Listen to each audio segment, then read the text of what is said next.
having a bank account may be advantageous to some, may be disadvantageous to others, but there are more benefits than downside. Yes, the government can put a freeze on your account, and the banks can even lock you out of your own account.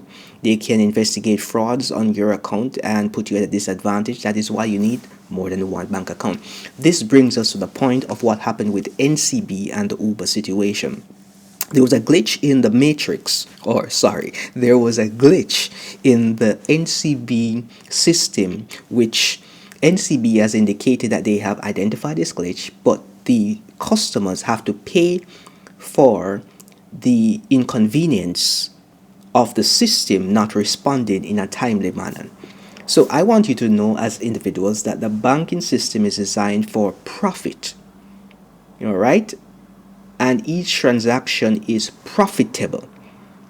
The bank has to do risk management, which means that they don't want to lose any money. So as best as possible, because you have given them power to add money to your account, to take money from your account, guess what's going to happen? They are going to be doing whatever it is that they can do to ensure that they secure their bottom line, whether it is in your